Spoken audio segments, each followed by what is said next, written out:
I will mention Dave Cushman's website a couple of times through the through the presentation, so hopefully you'll you know where that is anyway. This presentation is not really about pampering bees, falsely keeping them alive. What I term putting them on on life support, really. Keeping them on life support. That's not what this presentation is all about. It's to try and get over that sort of problem. It's really about keeping bees that are survivors. So that's really down to us.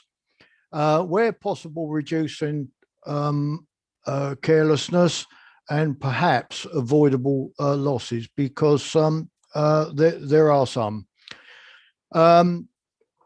It's a little bit about saving a colony if possible. There's no point letting something die that can be saved, but having done that, we really need to make sure that we reduce the chances of it repeating. So we really ought to learn from what's actually happened. So let's just look at colony survival then, because really bees are livestock. They don't enjoy the same protection that livestock do. But we've got to look at them as not being domesticated in the same way that perhaps sheep, pigs, and cattle are, because a colony in a hive is going to behave exactly the same if it's allowed to as if it's in a tree. So that we can't domesticate them. I know there's some people who think we can and think they're cuddly pets and that sort of thing, but they are very definitely not. If we lose a colony, it's actually quite a big loss, because we're losing genetic material, which could be very good, or it could be perhaps not so good.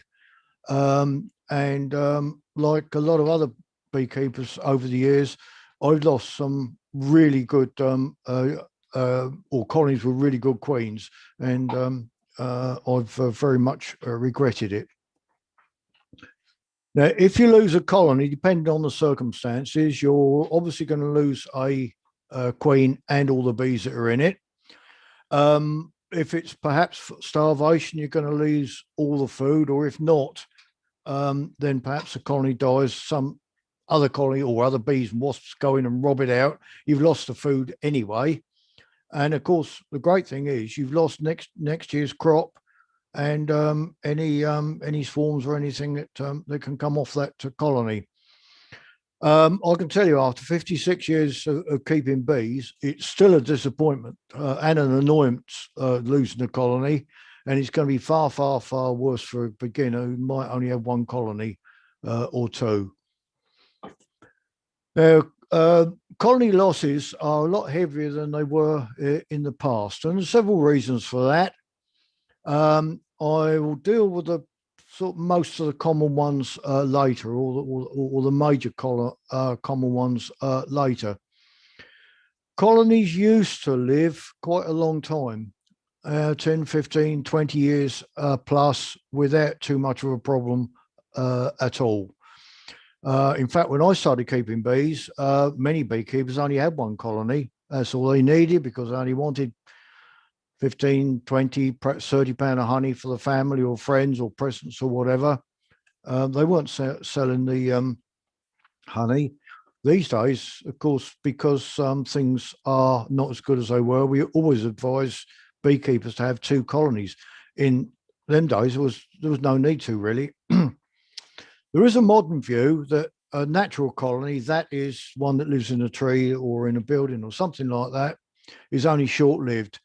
Well, if you take Varroa out of the equation, they weren't really short-lived. Pre-Varroa, I'm as certain as I can be that a lot of colonies probably lived up to 50 years quite easily. So I think the common view is a myth, unless, of course, you're taking Varroa into account. And it's Varroa and viruses that really these days are probably the major problem. So apart from Varroa, It's my personal view that more colonies probably die through something that the beekeeper does, either a mistake or perhaps neglect, than by natural causes. So let's investigate and try to reduce those losses as much as we can. I know there are some beekeepers that don't lose many colonies. They tend to be the better beekeepers who are understanding their bees. But on the other hand, I have come across many who claim they haven't lost any bees, but they seem to have less than they had the year before. So I'm going to deal with Varroa first. Now, the mites can be kept low. There's no question about that, but you need to rely perhaps on the chemicals, the hard or soft chemicals. The harder chemicals are probably going to take more Varroa out of a colony than the softer ones are. Organic acids are quite useful. Then there's management techniques that you can use to reduce Varroa, or a combination of all of those things. Whichever way you look at it, Varroa really does need your understanding and careful monitoring as well. There's no point treating it unless you know what the level is, the mite level is. On the other hand, if you do know what the mite level is and it's quite high, then you may need to treat. One thing is certain, that untreated colonies are far more likely to die than the treated ones. So if you've come into beekeeping in recent years and you think, oh, I don't want to put any chemicals in my hive, that's fine. I haven't got a problem with that. I certainly won't criticize you for it, but you must be prepared for heavier losses than you would get if you treated. Now, it's not just the mites, it's viruses that are causing the problems as well, or perhaps both. Personally, I think it's probably best for beginners to treat, certainly early on until they can understand what's happening. Because beginners really do need a little skill. It's not just something that you can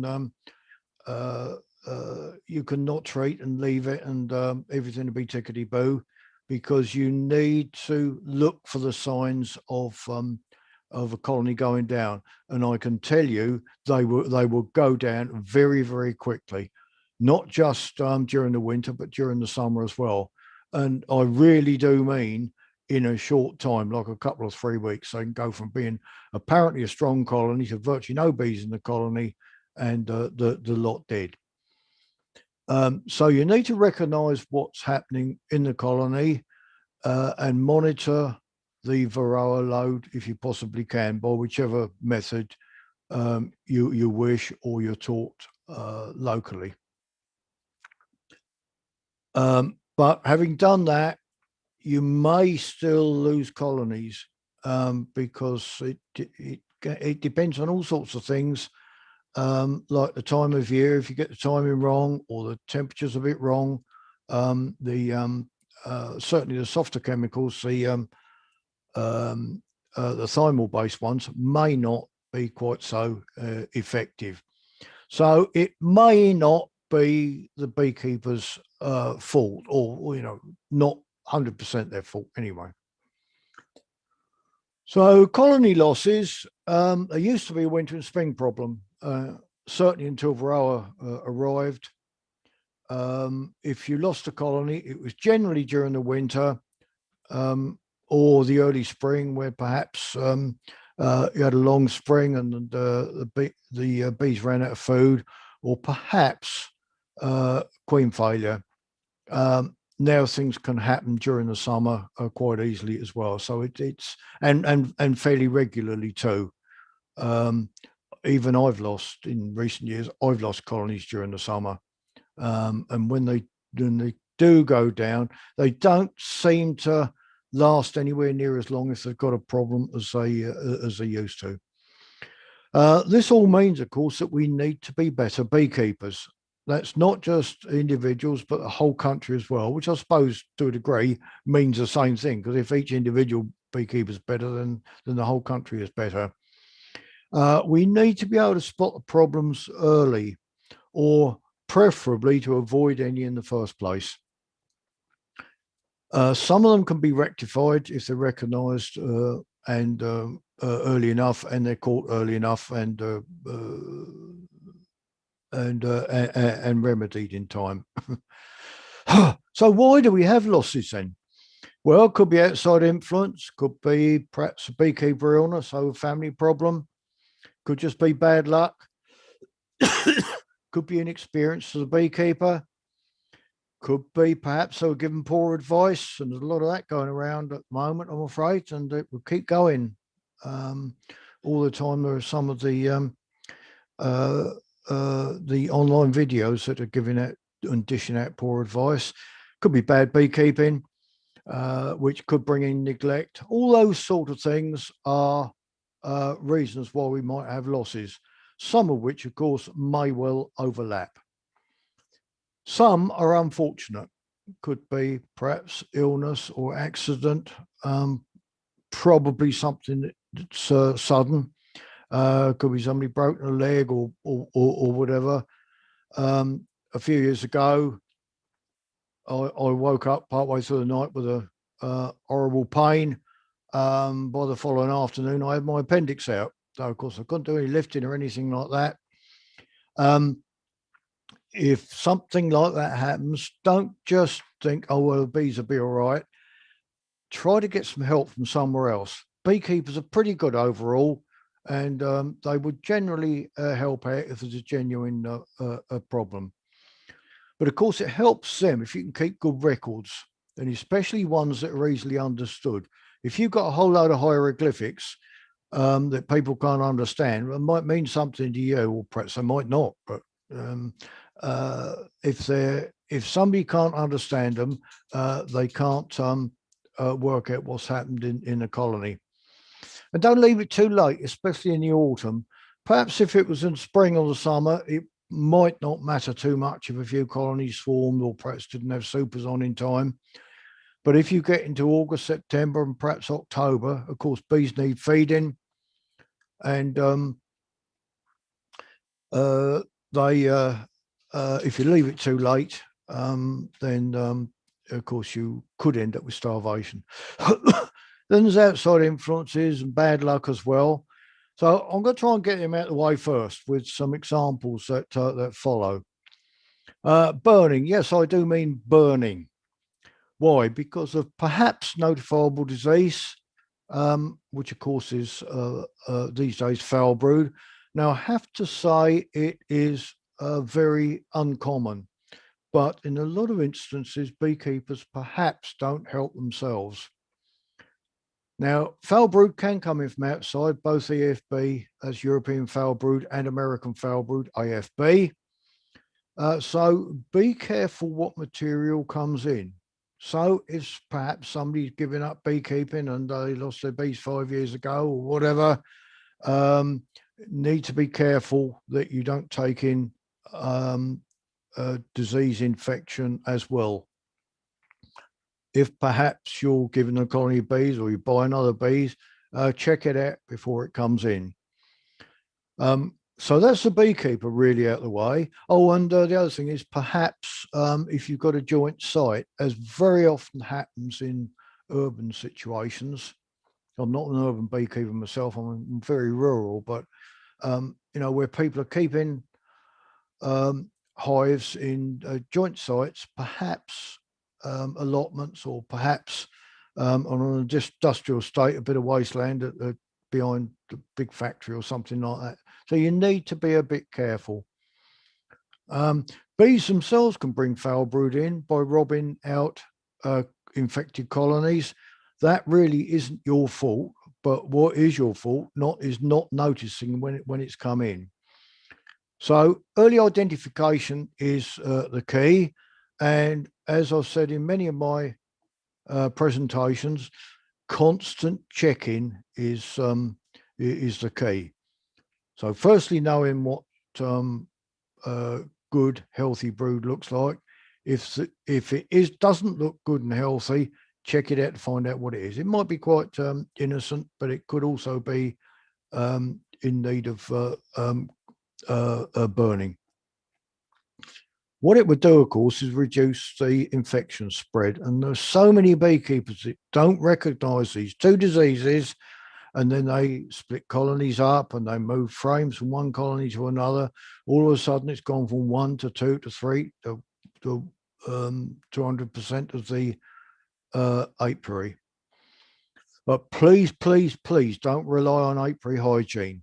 It won't do you any good. I know there are a lot of beginners told that if you disinfect everything, it will prevent disease. It won't prevent disease. At best, what it would do is slow it down. That's all. If the disease has come in, you've still got it. What you really need to do is understand the diseases and recognize them when they come in. Vandalism can be another problem, which you can't do much about apart from improve security.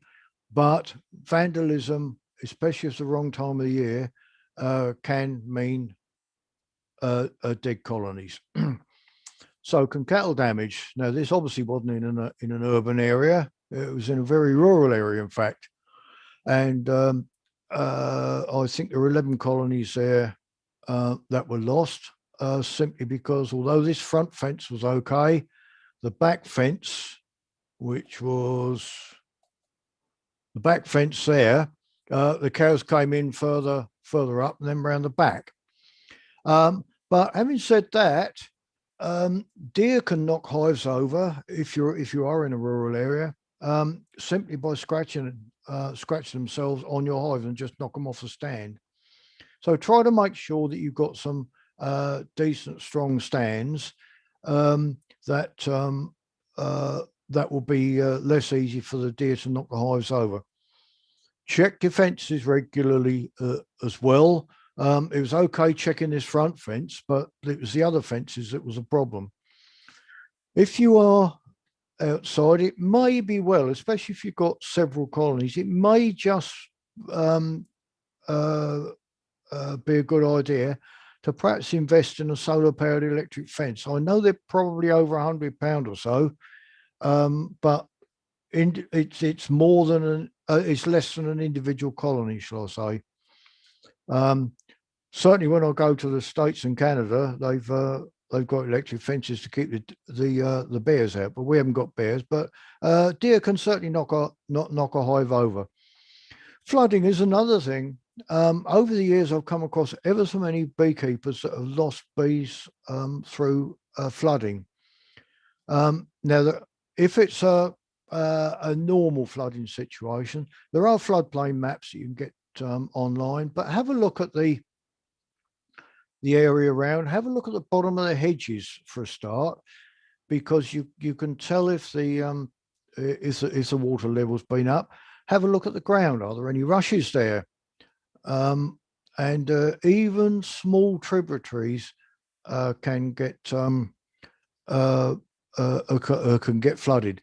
This particular one here happened to be an unexpected flash flood, really, unexpected rainfall. But this was actually in a beekeeper's garden. Checking for the signs in this case probably wouldn't do any good, because to the best of my knowledge, it had never happened before. But as you can see, it's lost a lot of colonies. Now, this is a very unusual one. It happened to me in 1976, which is a year or two ago. But it's the sort of thing that can happen. It was a drought year. Everything was timber dry. I was working with an old man, and the smoker got knocked over or kicked over. I can't remember now. And it burnt, I think, 14 colonies.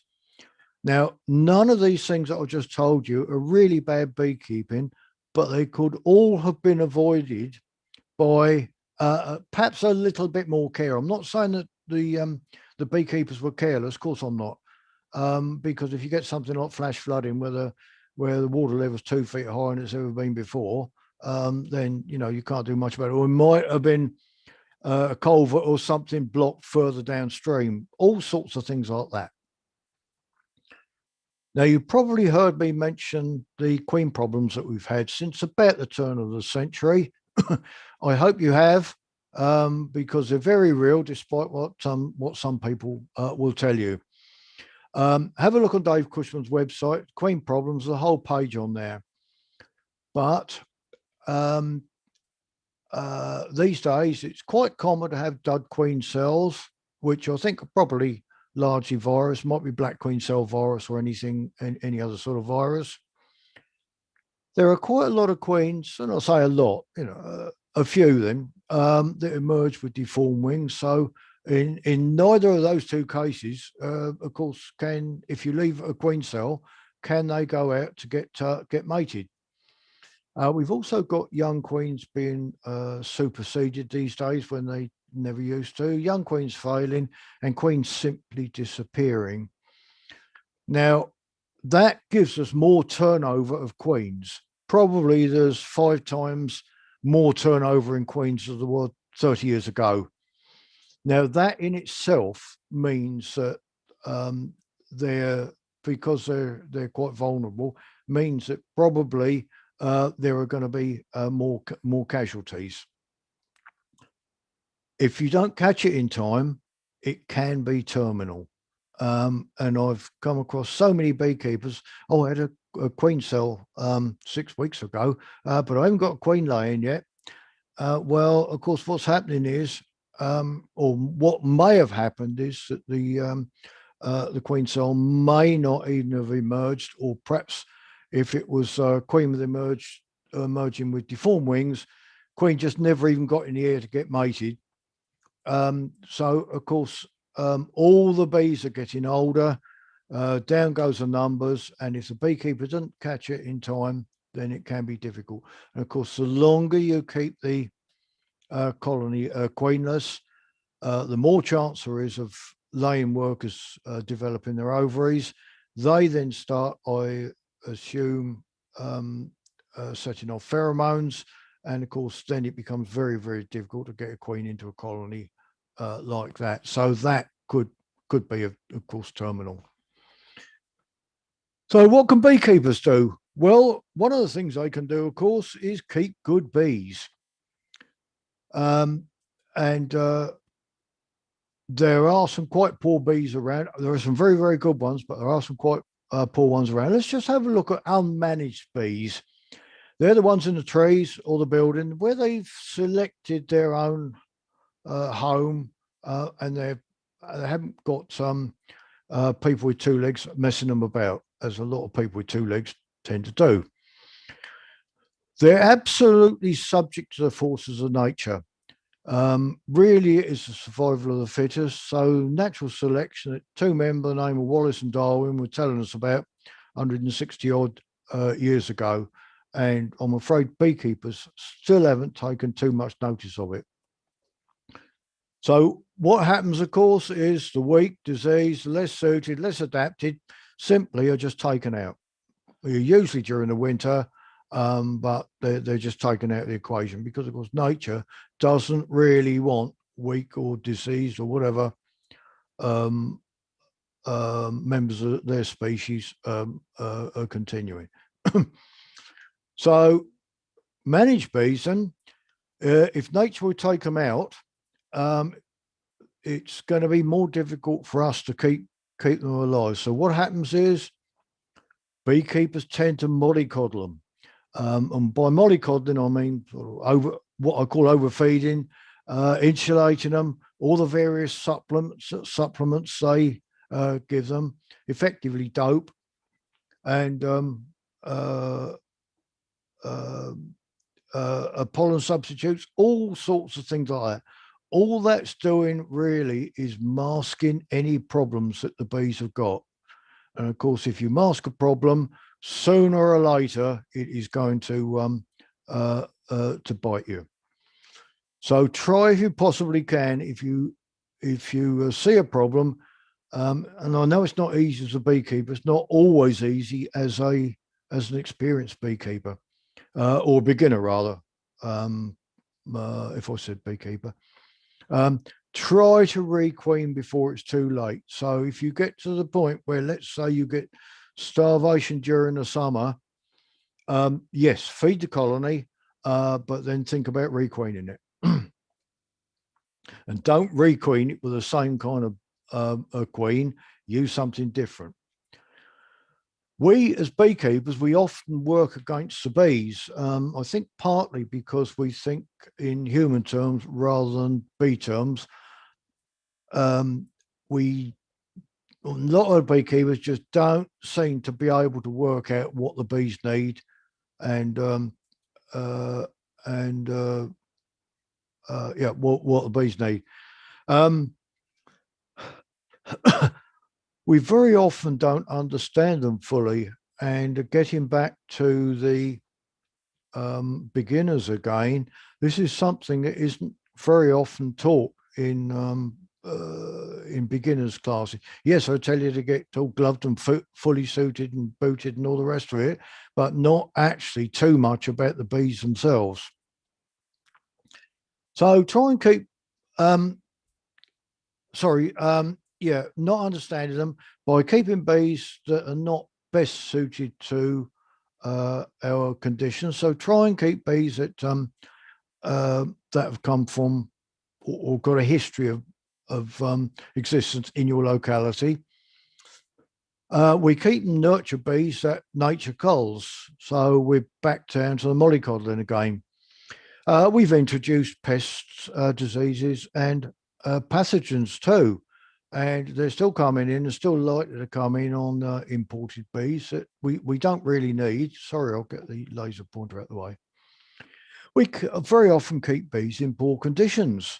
And very often it's conditions we're told to keep them in, but it's not like bees would select a home naturally. And then, of course, we give them all these problems. And as I keep mentioning, we mollycoddle to get over the problems that we create and then don't requeen, repeating exactly the same as happened last year. So if you look at free living colonies, and these are the ones that I've seen in my area, several hundred of them. So I've got a little bit of experience of knowing what's happening. I have removed free living colonies from elsewhere, but not very many. So what I'm going to tell you is based on my experience of removing several hundred, mainly from trees, and buildings too. They are always strong, always full strength. You don't get splits and all sorts of things like that beekeepers do, making up nukes with one or two frames. And my friend Jackie and myself went out for a walk, must be 18 months ago now, I suppose. And yes, it was. It was autumn, must have been 2019. We went out for a walk and we came across 13 brand new hives. They'd only just been made up. And it was a sunny day and I didn't see any bees flying. So I thought to myself, I wonder why. So I just looked underneath and there seemed to be combs in them. So being a nosy chap, I just took the lid off one and there was just one comb in each box with the rest filled up with foundation, all 13 of them. Now, somebody had decided that they were going to make up some nukes and they were just too weak, just too weak. You don't get that in free living colonies. Bees are always strong. So if you make up a nuke, make sure it's strong enough. They're always healthy. Don't get if I see chalk brood or sack brood in a natural nest, it is very, very light. It's very rare for me to see either of those diseases. Yet in managed colonies, I'm seeing both of them all the time. So if you have got, let's go back just a little bit. My guess is that there's some sort of genetic weakness there, and it's probably not the sac brood or the chalk brood that's killing the colonies, but something else probably is. They always suit the environment. They're dark bees and queens. Never ever do I see those bright yellow queens that I see in managed colonies.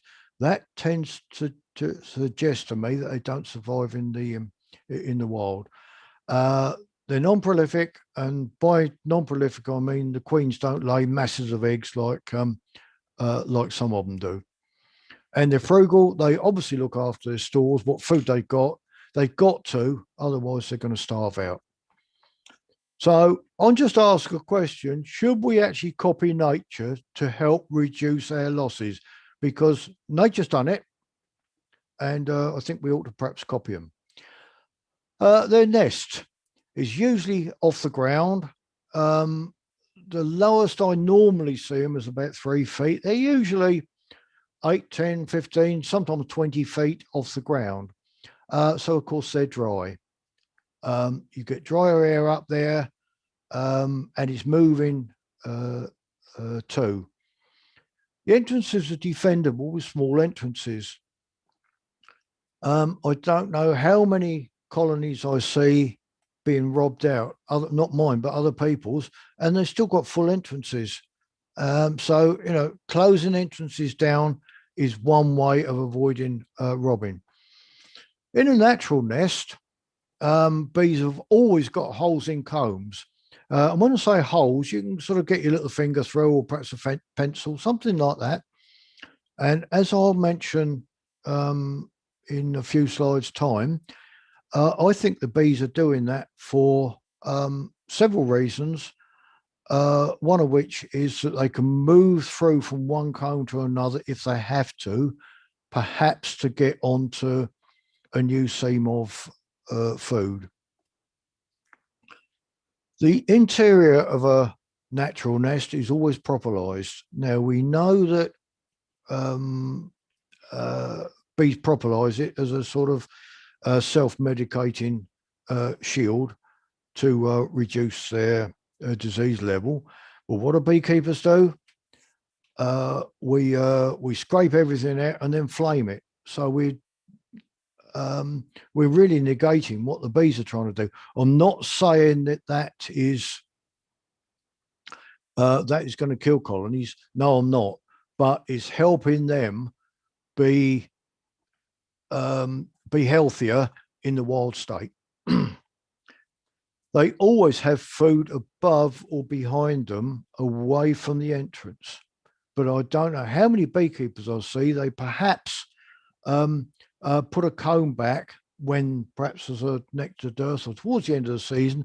They put it back the wrong way round, so that the food's at the front of the hive rather than at the back. And there's also this modern view, it's only come into beekeeping in the last few years, of what they term undersupering, which isn't actually undersupering, is to put a super food underneath the brood box for winter, which is going against what bees do, because they always have food above or behind them. And they've always got pollen freely available too, because if pollen comes in a natural nest, they as the forage comes in, they obviously don't need it also to store in. So what they do is the queen lays underneath the existing brood, and the top brood that is emerging gets filled up with pollen and honey, or nectar rather, but that then gets turned into honey. The honey gets stored. And then, of course, what happens is if they've got any spare, they never ever, if you notice, they never ever fill up cells with pollen. They always leave between about 3 to 5 millimeters at the top. Well, of course, if they don't need it, all they do is they put a little bit of honey over the top of it, and then, of course, they keep it for the winter. So when they're eating their food upwards during the winter, they've got pollen dotted throughout the combs, so it is freely available, which may not be the case in a managed colony, which I shall mention a little bit later. So we're told that prolific queens make big colonies, therefore they're the ones we should have. But the problem is they produce a lot more brood. Brood is very hungry. Bees actually aren't that hungry on their own. It's brood that's really takes the food up. So of course the queens usually lay more eggs throughout the year as well. They don't drop off laying like the less prolific do. So of course they can go through the winter as well, laying. And I've come across colonies of prolific bees with 3 or 4 frames of brood in December. That is not natural. And of course, there's 2 things that could happen there. One is it's a breeding ground for Varroa, and the other one is, of course, it's using up the stores. The winter stores are pretty rapidly. Brood's hungry. I told you about that. And also, our summer weather is quite fickle, and you can very often go 2 weeks of poor foraging weather, if at all. So, of course, the bees have got to use what food they've got. So, if perhaps they brought in a super of food, a strong colony can very soon eat it quickly too. So, these prolific ones, they do need a lot of food. And this is why you get starvation summer and winter, and why we get the starvation warnings from the NBU that we never ever used to get. Now, obviously imported queens, because they tend to come from Southern Europe mainly. They're usually very prolific. And those of us that keep what one might term locally adapted bees, less prolific, we don't have problems with starvation during the summer, usually. Yes, there can be occasions when we do, but it's quite rare. Now, this is a result of a prolific queen.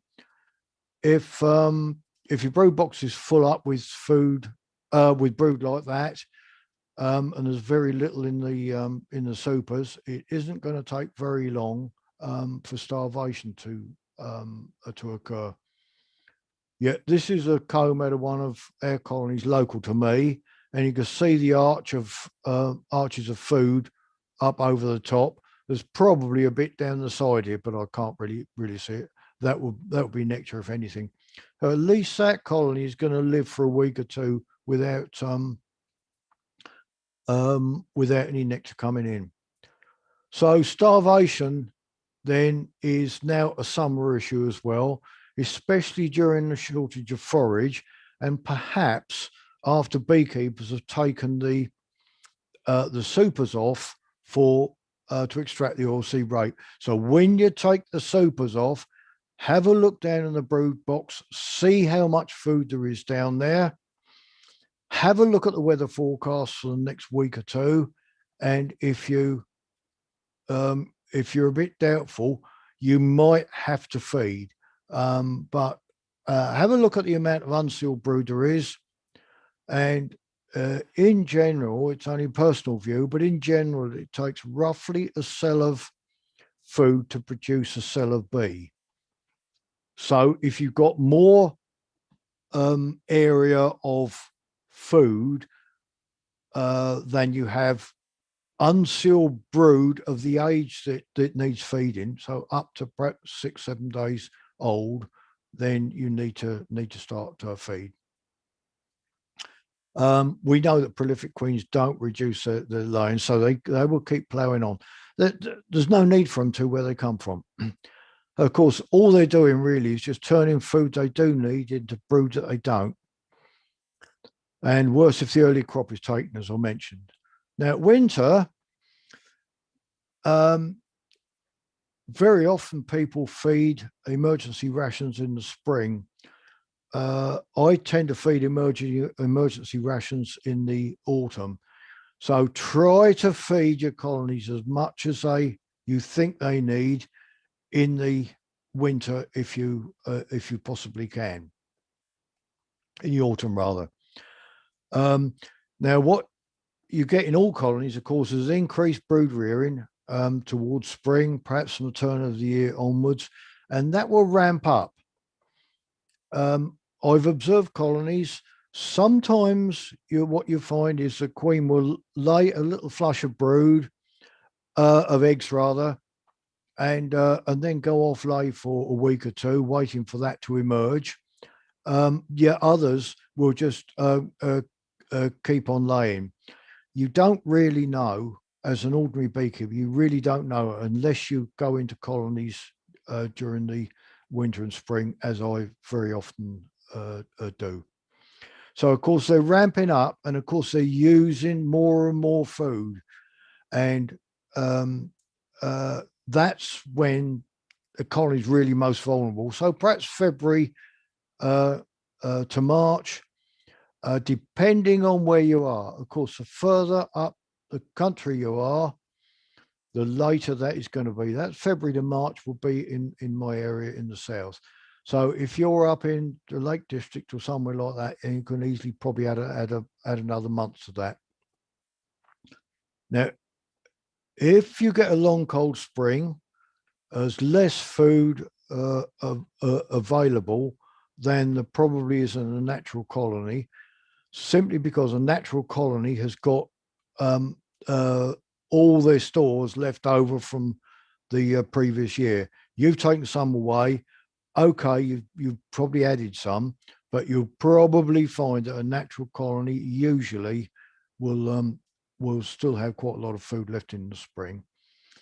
This is summer starvation. Have a look at the bees on the bottom of the box there. This was a beekeeper took the oilseed rape off, the crop off, and didn't look in the brood box.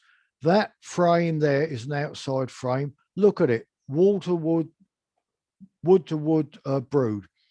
There it is. I'm sure I've shown this photograph before. In fact, I know I have. You just look at that area there, and there's the poor bees, and that's the absolute sign of starvation, certainly during the summer anyway. So really, that was a lot of bees died there in June. Now, isolation starvation, you ought to be aware of. There are some things you can do to get over it, and some things, well, you just can't really do anything about it.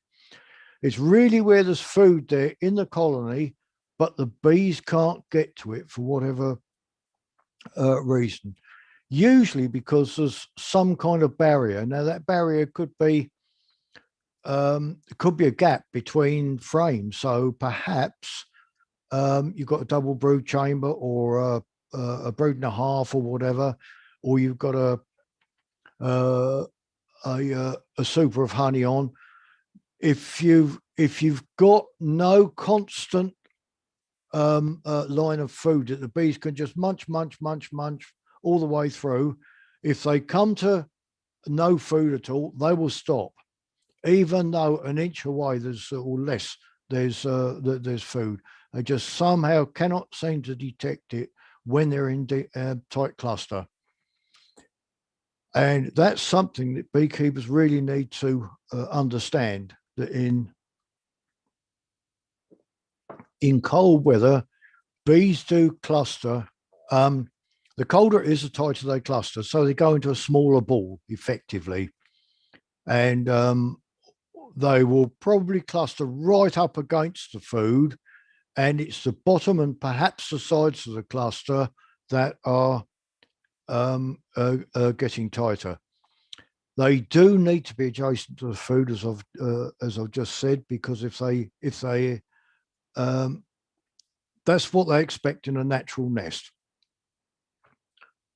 Now, in warmer weather, bees will break cluster, and they'll usually go and forage within the hive, or perhaps move their cluster to where the food is. And if you've got either a glass or polycarbonate quilt, you can notice this, because if you get frosty weather, you have a look and you can't even see any bees, and you think, "Cool, they're dead or whatever." They're not. They're in fact, that's a good sign if you can't see bees, because it shows that they've got food above them and they're clustering tightly below it. But if it's warm, as it can be during the winter, and get up 10, 12 perhaps, you'll see a lot of bees over the top of the frames.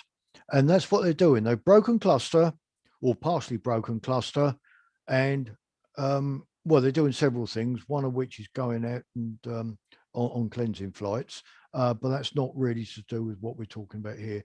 The other thing is they're sort of realigning with their stores. I just said that.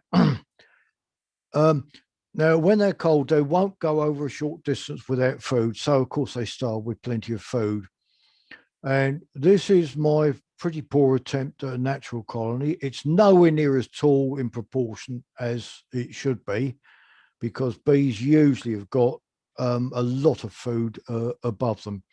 The dots are meant to be pollen, but sorry, they're round cells rather than hexagonal ones. But what happens is that during the winter, you get less brood. A lot of queens will go off lay, especially what one might term native or native type queens will go off lay. If they if they're probably Italian based, they will plough straight through and just usually carry on producing brood. But what happens is they'll get in a smaller cluster right underneath the food. And of course, it doesn't matter how cold it is, they just got food above them. They just keep eating all the way up. And I've seen some combs, with certainly 2 foot of food above them, and more than that. So they've always got food, and so isolation starvation isn't really a problem. So that's what they winter on. And of course, that's why they store. This is a pretty sad case, really. 6th of February 2020. And what happened is you can see the bees are over to one side. Now, Apigard, which is a thymol-based Varroa treatment, a lot of bees don't like it, so move away from it. Now, of course, Apigard you put over the center of the brood nest. Of course, the bees don't like it. So what they do is they usually migrate to one side or the other. So they're migrated to one side, and what's happened is, in a cold spell, if, let's say, that frame there is the extent of the brood nest,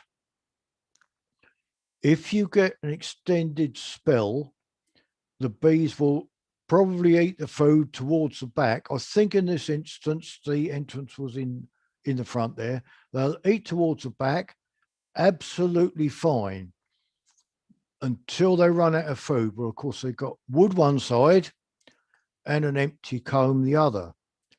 So, of course, they then can run out of food. Yeah, this is where the bees are. This is where the food is. So what happens is, of course, because they can't break cluster, they can't go over, under, or round the edges of this comb here, unless there's possibly a hole or two in it, in which case they might be able to get through to this food here. And that's what had happened. That was one of those combs right from the outside. So you can see it was quite a big cluster, and they just simply run out of food with plenty on. Now, if you do use Apigard, you don't get it with the others, because with those, you don't put the Apigard over the center of the brood. You put it on the corners. Of course, the bees haven't got anywhere to go, so they stay central. Now, with Apigard, if this does happen, all you need to do is, let me go back if I can. Yeah.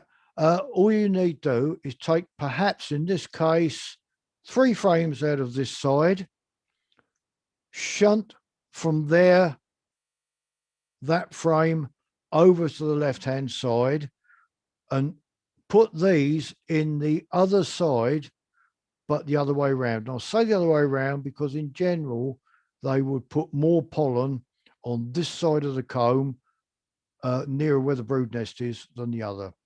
But that will, of course, depend on what the bees have done with it. So then you're centralizing this. They've got food both sides, and there's less chance of the bees starving because, of course, they've got a comb of food on the other side of them, so they can last longer.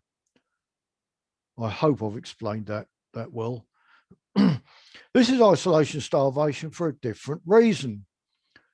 There are the bees, they're dead. This area here, and this is where experience comes in, because you can see underneath, or as an experienced beekeeper, I can see underneath the cappings here, all this is granulated. Probably came in late, so ivy honey, which granulates very, very quickly. And on many occasions, I've seen granulated, ivy granulated even before it's capped. So, of course, the bees were there, and there was liquid stores over here, you can see. And of course, the bees thought, oh, we can't get any further. There's no more. Up against the crown board there. So nothing above, which is where they would normally go. And of course, they starved with food here that they couldn't reach.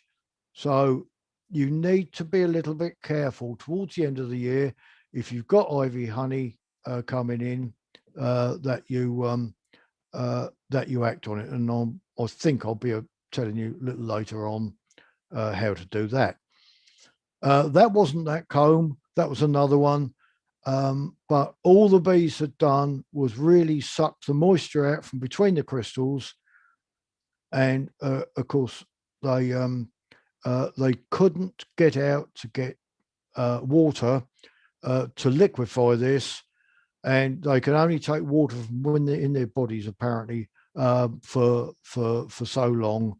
And of course, the poor thing starved with plenty of food on. So, yeah, here it is. If you detect ivy honey coming in, and there's two ways of doing it. One is if you see in the brood nest, if you see this white granulation, or you can actually smell it if you get a cool still evening. A warm still evening. You can smell it in the hives. Then feed gently with syrup, because then what the bees will probably do is dot syrup all about this this ivy honey, and of course then they should have food. Even though they've got to leave the granulated behind, they can actually move on to better stores because they've got a sort of conduit to do that. Now, you've probably heard about the warm way and the cold way. In general, I don't think it normally matters too much which way you run. It's really personal preference. I always run the cold way because it suits my beekeeping better. But I have seen colonies on quite a lot of occasions die of starvation for a similar one that I mentioned when Varroa, Apigard migrates the bees to one side. Similar sort of reason. And I hope I can explain this here. Bees, when they cluster, generally cluster towards the entrance. They do in a natural nest, and they do in a managed colony, unless of course it's messed around. So in this instance, this of course is only diagrammatic. As in the other example, if that's the last comb that's part of the brood nest or the clustering space, so all the food is back here. In a warm spell, as I've already mentioned, that cluster will break, and then the bees will go and either move the cluster over to these combs, or perhaps take food back to where they need it. They can do both. But in a cold spell, they go back into cluster. They might be able to shunt one side or the other, usually not both, because of course, if they shunt one side, they're creating a space. So of course, they don't know that the food's over here. And that frame becomes a barrier. And then of course, what happens is they starve this side of that frame with all the food over here. And I haven't had it myself, but I've seen it happen on ever so many occasions with other beekeepers. So I suggest either running the cold way or put holes in combs. You only need a hole in a comb about the size of a pencil, something like that. In fact, I've never done it, but if you poked a sharp pencil through combs in a few places, bees, if you put a small hole in, they can't fill it up with comb. They can't repair it. So it might well help them. So then you end up, of course, with the same situation that they got in a wild situation. So that's isolation starvation. So for wintering, bees can tolerate cold far better than they can damp. Apart from very exposed areas, cold isn't really a problem. So unless you're on an offshore island or something like that, it really isn't that much of a problem, or a very exposed area, perhaps a hilly area, something like that. But they do need, in my opinion, ventilation to remove damp air. You need to protect against mice and woodpeckers pests, because both of them will kill colonies very quickly. So here's a hive on the ground. I believe the photograph was taken in November. So of course, all the grass around here, there's no free flowing air, so it's not going to get rid of the damp air. Entrance wide open, and in November, mice, I suspect, were probably happily going in and out there. And of course, what they do is they build a nest inside and eat a bit of honey as well. This is the way to get over it. This is on a stand, so it's got free flowing air around, and it's got a mouse guard. So that immediately has stopped that possible problem. The beekeeper has got it running the so-called warm way, but he's a good experienced beekeeper, so I'm not going to criticize him, and I wouldn't anyway. This was one of our members at Worcester Green. I was called out, and because I've lost my bees and I don't know why. It was on the 7th of April 2015, and took the brood box off, and look at this sludge down here, and it really is sludge. Look at it. Now, the only ventilation that poor colony had was a little entrance that you can just see down there. Oh, they mollycoddled them. They got this polystyrene builder stuff that they use. They got about 4 inches of that above, all sorts of things like that. But they hadn't got any air going to the colony. When I took the frames out, look at all the inside of the brood box. It's absolutely sopping wet. And of course, the bees just curled up and died. Now, I get criticised heavily for it, and I don't mind that, because I don't mind being criticised at all. I tend not to criticise other people, but well, not unless they do something wrong anyway, or something I disagree with.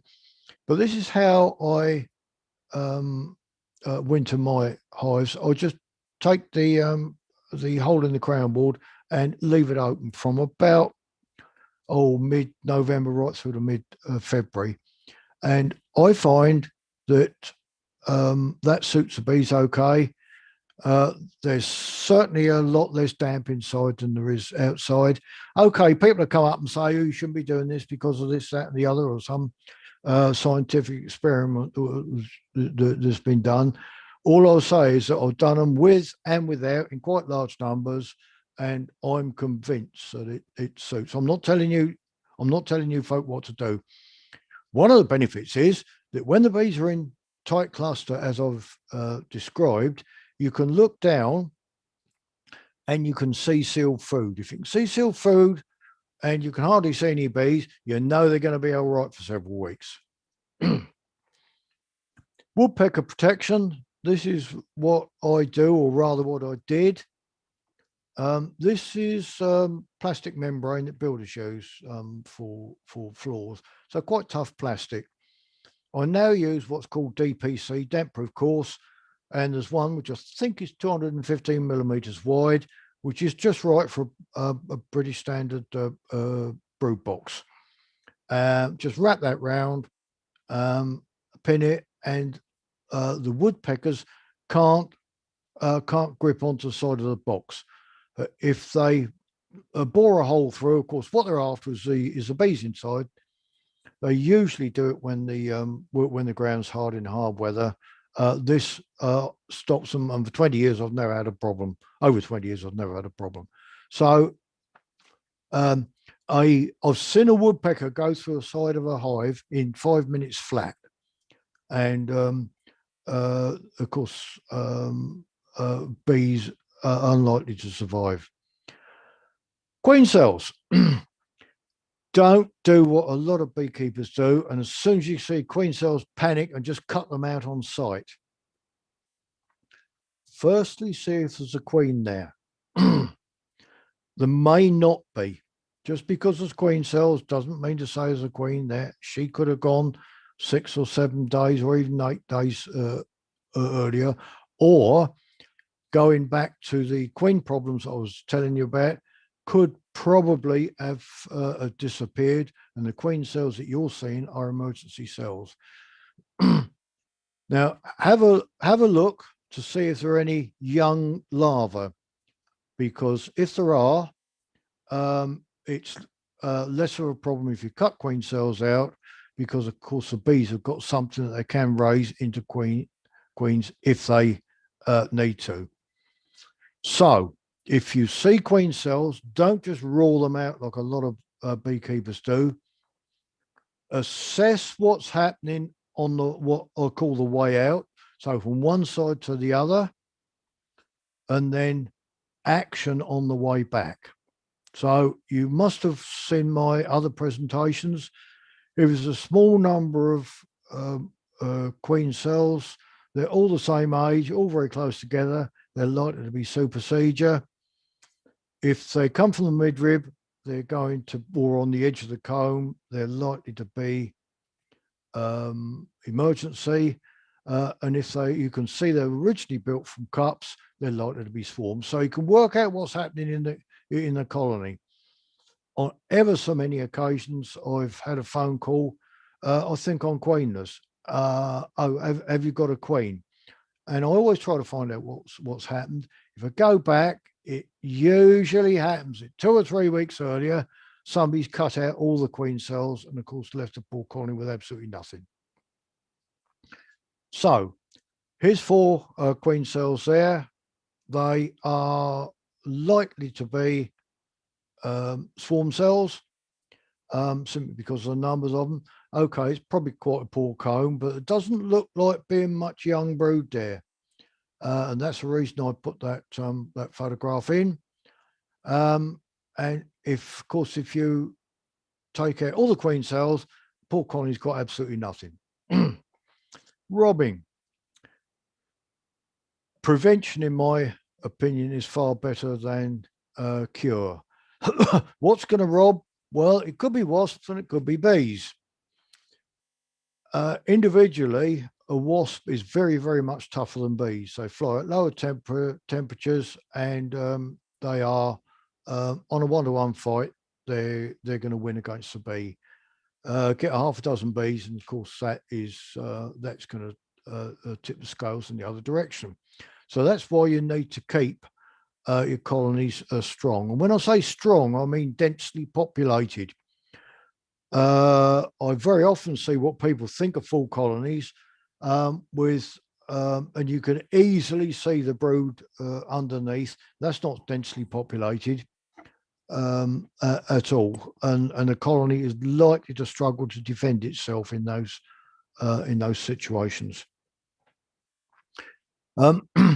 Reduce entrances in nectar dearth, and you can generally tell when there's a nectar dearth because of the way the bees are flying and the fact that there's no nectar coming in, and they don't sort of put it in the brood like they normally do when there's nectar flow. If you've got a weakish colony, perhaps you've got a nuke in a full box. Don't put a nuke over one side and the entrance right in the middle. Put the bees in the middle right by the entrance, because then other bees and wasps can't get in and have a free for all. Queenless bees are usually okay, especially if there's nectar coming in. They're usually okay, but in a nectar dearth, if they're under attack, they very, very quickly lose morale, and you can lose a colony in a very short space of time. So try to make sure that if you've got a nectar dearth, your colony isn't queenless, and also at the end of the year as well. So sort of getting into August, try to make sure everything's queen right by then. And don't have food near the entrance. So I told you about how bees behave. They like to get their food above and behind them. So where you've got perhaps a frame of brood and you've got normally brood towards the front, towards the entrance, food at the back, don't turn the frame round.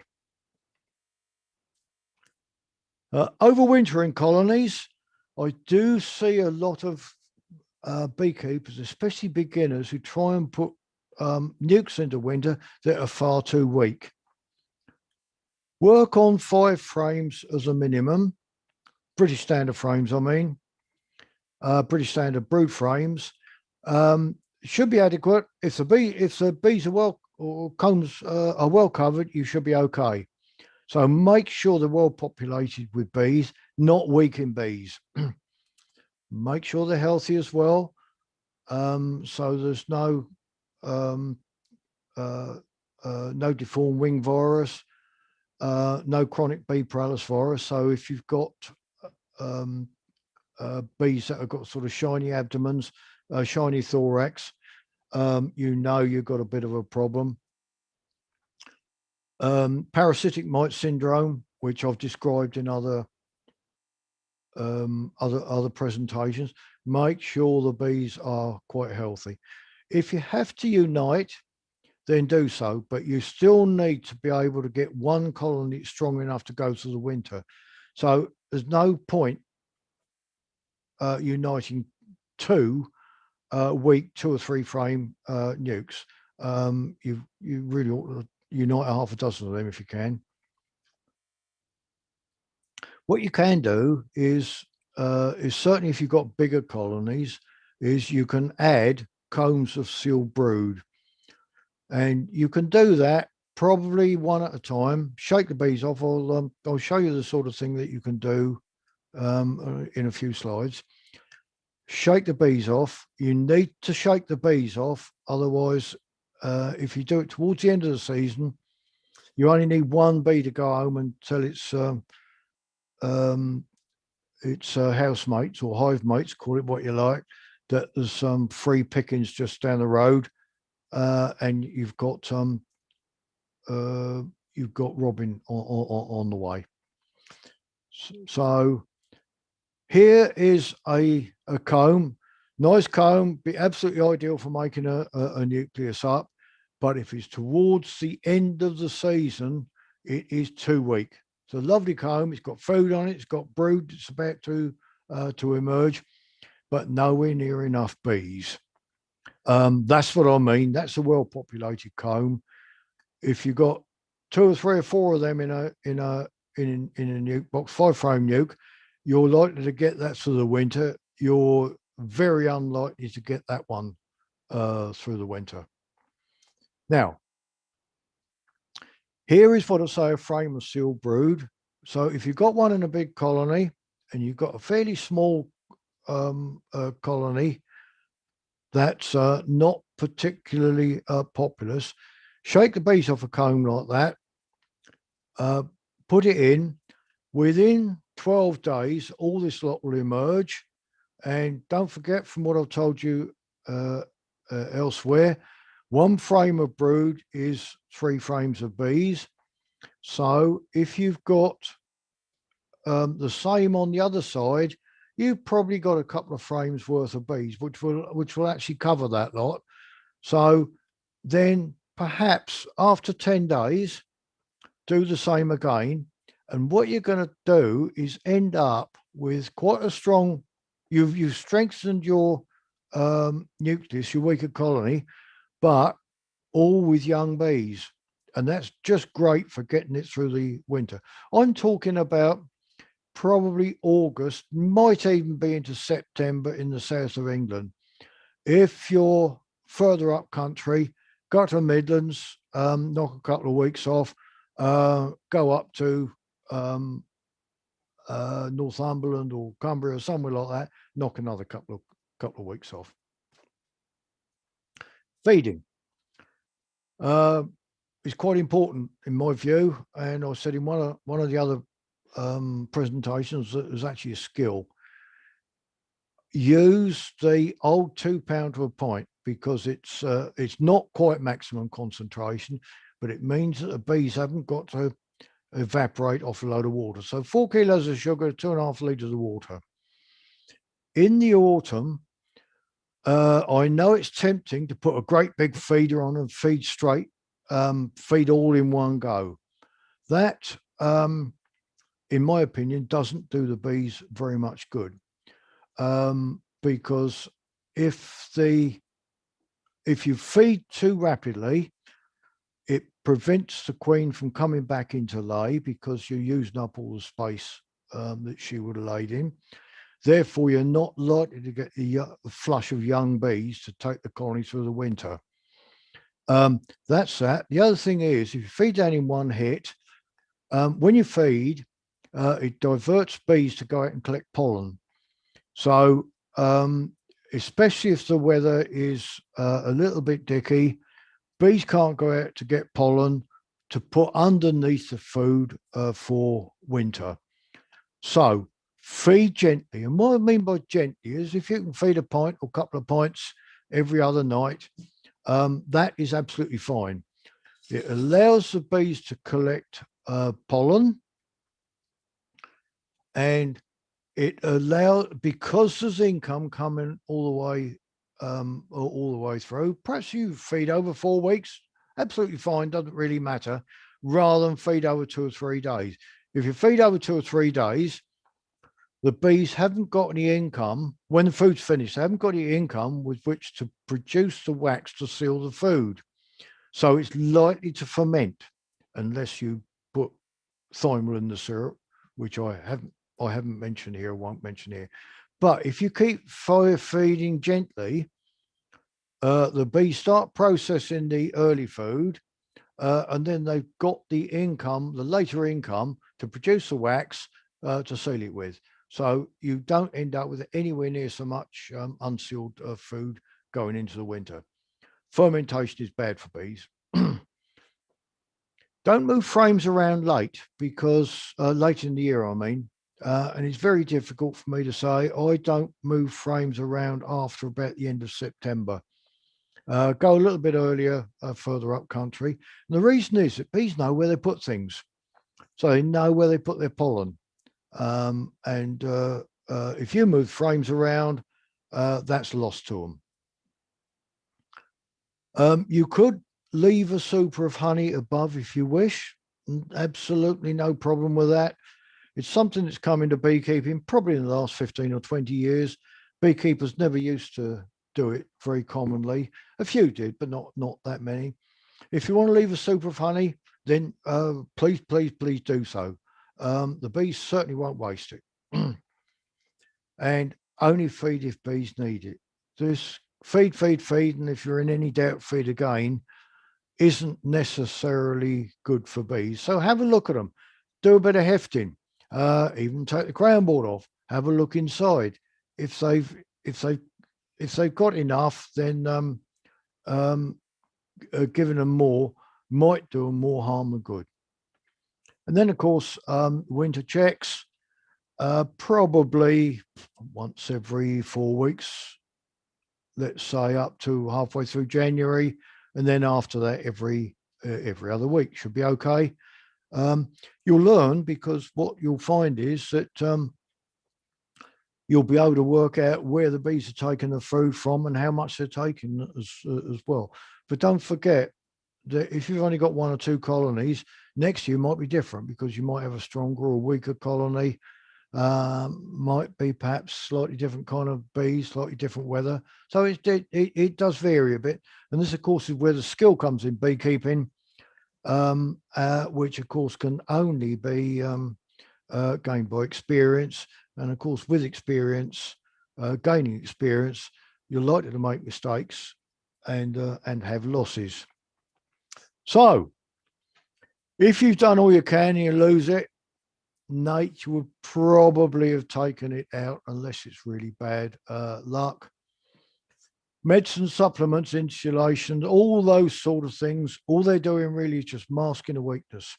Okay, do it to get over a problem and then put it right. But if you do have to mollycoddle colony to survive, I suggest very strongly you requeen it, but with a different kind of queen than the one that you got you in trouble in the first place. I think that's a lot. Yeah, the dog's a lot to help me answer the questions. So, Richard, are you still awake? You are. Only just.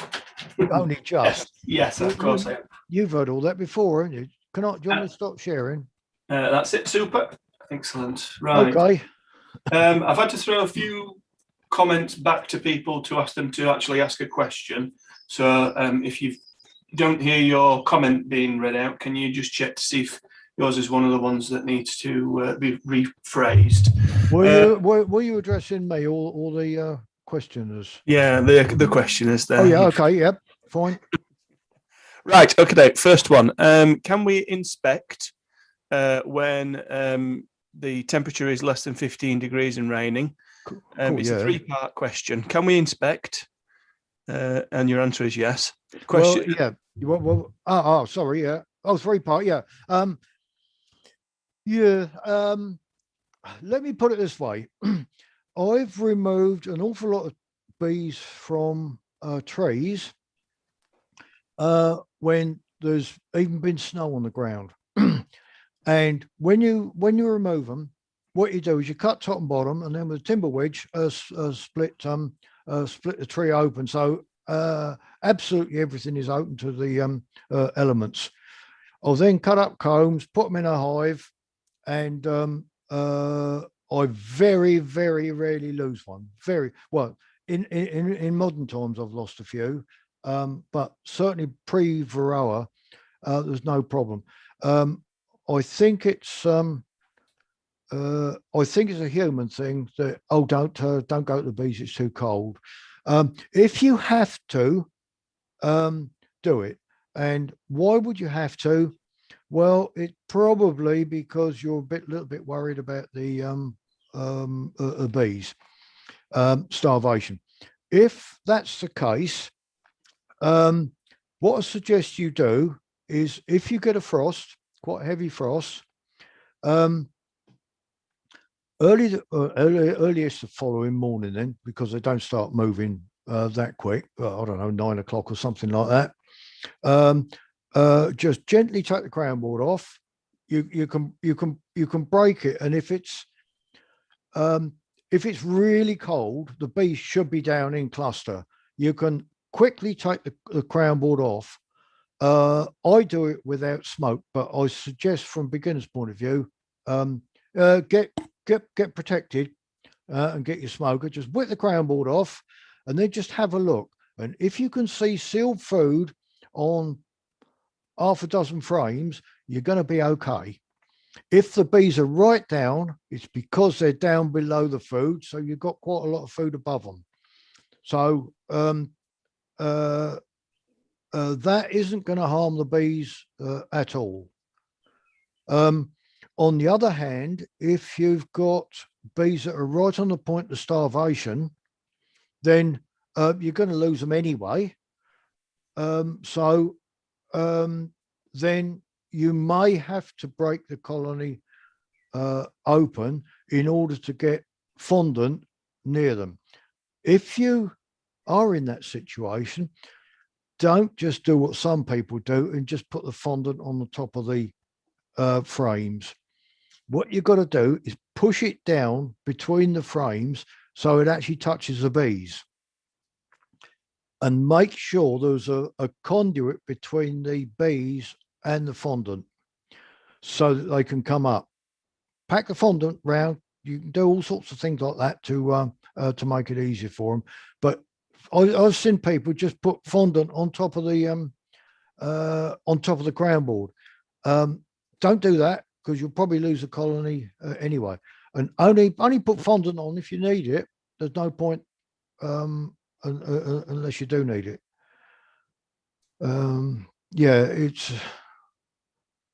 That person was worried about swarming. Is the reason that he wanted to inspect.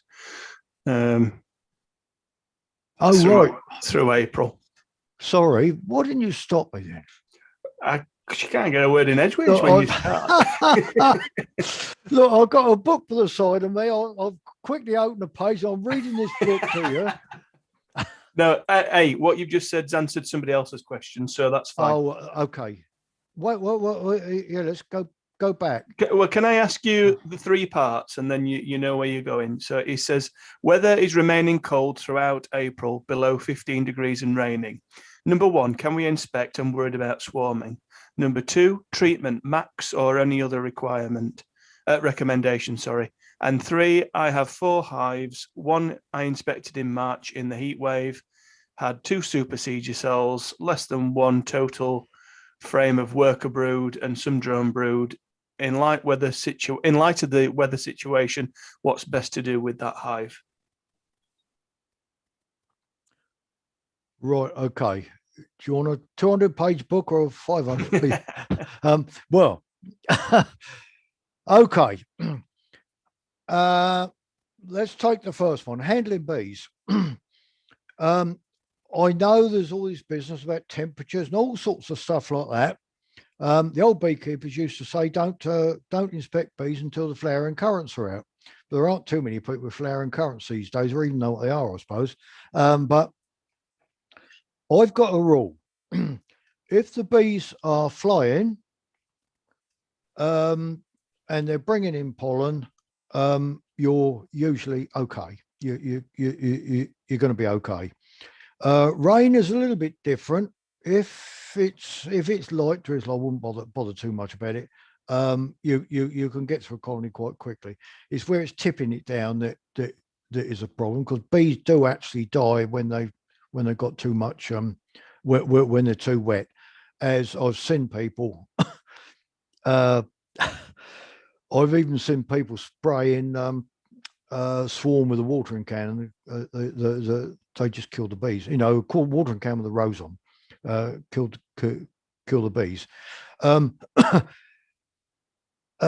Certainly 15 is going to be okay. If I can, I know I'm a bit hardy and perhaps I should be, but if I wear shirt sleeves, I'm okay. So yeah, you go in. 15 certainly going to be okay. Yeah. What's the second part of that question?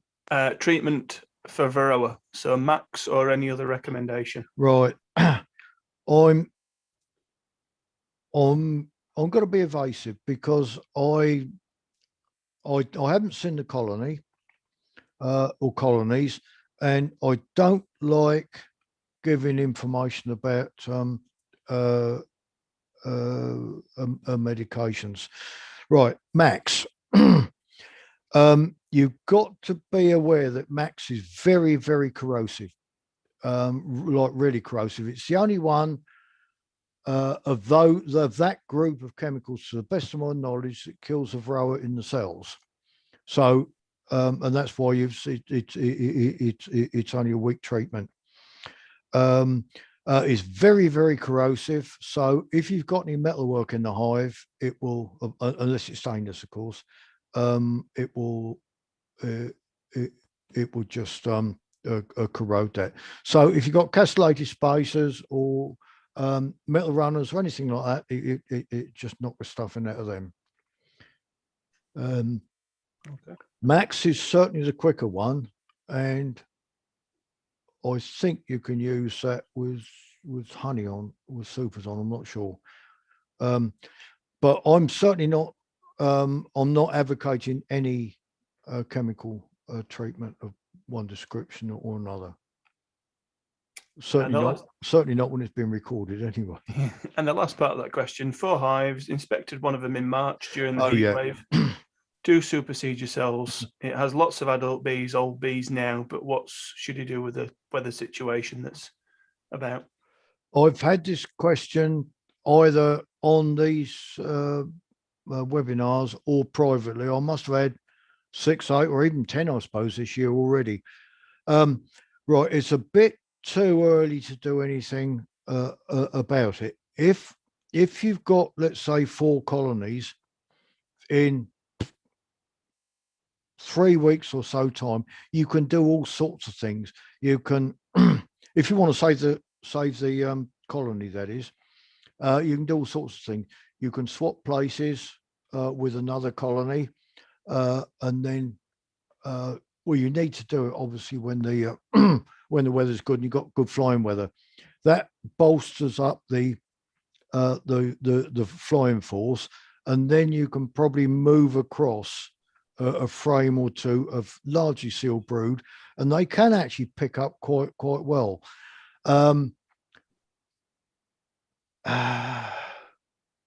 Read the question again. When is this happening? Is it only happening the last day or 2? No, he said during the heat wave in March. Yeah, so it depends where they are. I have had queens with a similar situation to that. I have had them actually get mated with early drones, and it will depend very much where the questioner came from. If they came from, let's say, the North York Moors or somewhere like that, then I don't think they're going to get queens mated. But if they're anywhere near sort of Midland South or perhaps out to East Anglia, they might do. It's a bit too early, Richard. Yeah. Of course, what's happened is the queen's been failing during the winter, and the bees have put up emergency cells. Hang on, wait just a minute. It's the 10th now. They should have emerged. Anyway. Well, all I'll say is leave it and see what happens. I know there are drones around, but of course it's a case of whether they're mature or not, because it takes about 14 days after emergence for a drone to become mature. But the queens could hang around. What I've generally found is that they get mated, but not very well. They then lay a bit, and then they get superseded in May or June. That's what I've usually found.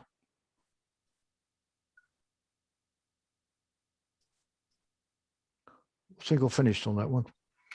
Paul says, he asks about crystallized honey in frames. He says that he has a strong hive, but they've got some crystallized honey frames and full honey frames from the winter. He wants to know what can you do with the crystallized frames. He's wondering whether or not he wraps them in cling film and saves them for when he does splits in the summer or for a swarm, or will they eat that crystallized honey? If he gets on Dave Cushman's website, I think I've got a page on there about putting it underneath the existing a brood box and then converting an entrance to further up. I think it's on there. Can I come out of here and or do you want to do it? I'm just having a look. Is it clearing stores from cones? That's it. You got it. Yep. Yeah. Okay. Yep. Super. I'll post that into the chat box for him. Yeah. Just to very briefly tell everybody else so they know what's happening. What you do is you lift up the brood chamber, existing brood chamber, leave the floorboard where it is, put the frames of crystallized stores on top of the brood chamber with the front entrance open. Then on top of that, put a thick or a piece of thick plastic like animal food bag. You know, they're quite tough. Put a hole in the middle that's just about big enough to get your little finger through. Put that over the top. On 3 sides, but not above the existing entrance, just put some framed sidebars round. Put the brood chamber on the top and carry on with your hive above that. So what you end up with is a floor with an entrance. The entrance at the bottom must be open. Then you've created another floor with a hole in, which is a piece of plastic. You've created a front entrance and you put your brood chamber above that. Now all you do is just get a piece of wood or plywood or something like that and just lean it up against the front of the hive so the bees come back to the original entrance, can't find it, walk up the board into the top entrance. So what you're doing is you're creating a situation where you've got food underneath the brood where the bees don't like it.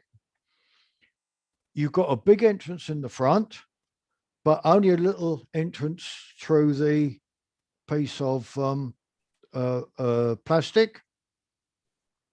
So the bees think that they can't defend it. They'll go down, collect it, and then take it back. Now you need to do this preferably when there's a nectar flow, because the bees need to get water in order to liquefy the food and then take it back up.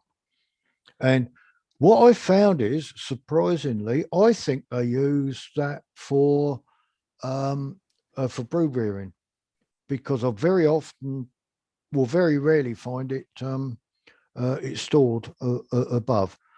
So that's basically what that is. So for everybody who's else who's listening, that's really what it's about. That's interesting. I've not heard that one. Stephen asks a similar question: are bees able to use granulated honey later when the weather is warmer? Yeah, I think they will, depending on where it is. If you put it in the middle of the brood nest, or perhaps I shouldn't advocate this for beginners, but if you put it in the middle of the brood nest, the bees should clear it out. I'm not saying they're going to, but they should. Weather needs to be warmer than now, though. Don't try. Oh yeah. Yeah, of course. Yeah.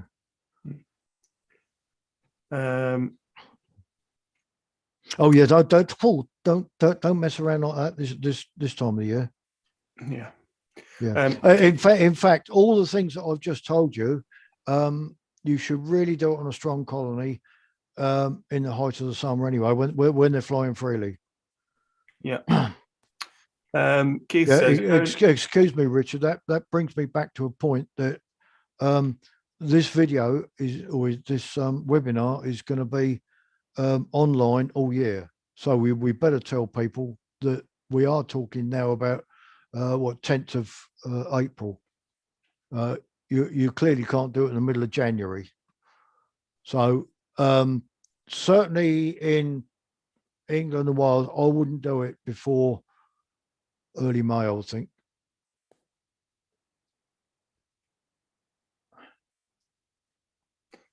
Keith says, bearing in mind the stop-start of this bee season regarding the weather, and knowing that the bees have been housed up for some time and the queen is laying, I have popped on some fondant and pollen.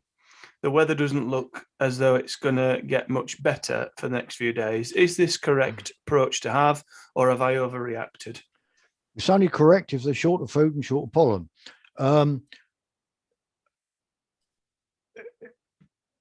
If you can get in them, you don't have to get right through the colony, but just have a look at the outside combs. And in most springs, I think you'll be surprised how much pollen there is there available. I've got to say, only feed if the bees need it, and I think that's always true, whatever time of the year. I think you can do probably more harm than good by what I call overfeeding. But I'd certainly encourage people to have a look before thinking of putting some on. If you can heft them and they're clearly short, then fine. But at the same time, you still need to know where your bees are and how much food they've got and where they've got it. And I'll repeat what I said 10 minutes ago. If you've got bees that are short and you want to feed them fondant, squeeze it down between the frames and make sure there's a conduit. There's no break between that and your main bulk of fondant. Right, I'm okay now. I'm about to put an empty drawn super on a colony having fed syrup in the winter.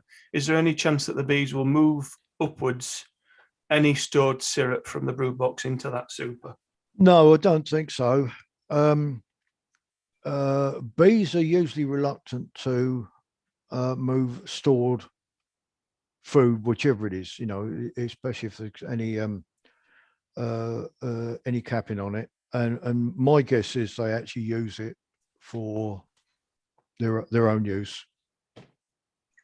Can you reuse brood combs if a mouse has nested in the brood chamber over winter? Depends how much damage has been. Usually they make a complete mess of it. There is a view that once you've got mice in there, bees won't go anywhere near them. That's not actually the case. I've had some with light damage, and I've carried on using. In fact, on occasions I've had some with quite heavy damage, but they take out a hole like that, and I've had to use a comb, and I've used a comb, and there's no problem. I mean, I'd rather not do it, but sometimes if you're in an outacre or something like that, it's much better than having wild comb when you get there next time. Jeffrey wants to know, do you use open mesh floors all year round? Yep. Yeah. I don't think, for Varroa purposes, I don't think they've got the benefits that we're told. But yeah, I use them all year round. In fact, we've only used them here since, really, about early 1990s, so 30 years. But the Americans have been using them for years and years and years before that. And if you have a look in old American books, or any American books, they call them screen bottom boards. They're exactly the same thing, and that's presumably where the idea came from. Yep, I'm happy to use them all year round. There's no problems with them, and the bees build up, or they're just as strong with those as they are with solid floors. So I haven't got a problem. If you're on the windy East Coast or somewhere like that, I think you might that might not be a good idea. But certainly where I am in West Sussex, there's no problems. Inspection trays in or out during the summer? I leave them out. Oh, summer? Yeah, I'll leave them out. Yeah, I'll leave them out. This one, I think your answer will differ depending on they've got the right. I'll read it. Depending on which book I've got. Yeah. If you had a nuke with chronic wing paralysis, would you unite it with a healthy-looking nuke? So I don't know if it's deformed wing virus. You're deformed. Well, yeah, chronic wing. Yeah. Okay. You've got a problem whichever way you look at it. I don't think it's good practice to unite a sick colony with anything. Having said that, if it's perhaps chalk brood or sack brood, I don't think I'd bother too much. I know the purists would jump up and down about that, but I think we've got a lot more to learn about chalk brood than we think we know. But if the adult bees are sick, they're not going to live very long anyway. I wouldn't unite them. I don't think. But if you get, let's say, a fullish colony and you see 2 bees with deformed wing virus, that's not really too bad. But if every other one is emerging with deformed wing virus, then no, I don't think I would. Yep. Next one. What clues are there that there's a nectar dearth at the hive? What do the bees look like or behave like, or what clues are there when there is at the hive entrance when there's a nectar dearth? Right. They're not when bees come back with a load, they sort of flop onto the a floorboard. They're very much more defensive. So the bees at the front have got their eyes everywhere. Other bees are hovering around in front of the entrance, and it's unfortunately one of those things that you're not going to spot until you actually see it, and at that point it could be just a little bit too late. But have a look if you do go inside. You'll see other bees that are trying to get at the combs as well. So it's not an easy thing to describe, but once you see these things, then it becomes much more obvious. But obviously, a nectar dearth is when there's no nectar coming in. So if you go to a colony and you've got no open cells of food, then you've got a nectar dearth on. When is it likely to happen? Well, it could be when you've got a drought, especially if you've got a light soil that drains quickly, because then what happens is the flowers don't secrete nectar. Or it could be some areas you get a genuine June gap. There's a lot of places where it's not a genuine June gap. It's probably just poor weather. The June gap, of course, is where the spring flowers are gone and the later ones haven't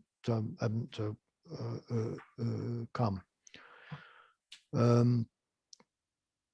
Not really answering a question very well, am I? No, you've already answered it. I think there's, What didn't you tell me then? See, I can never win.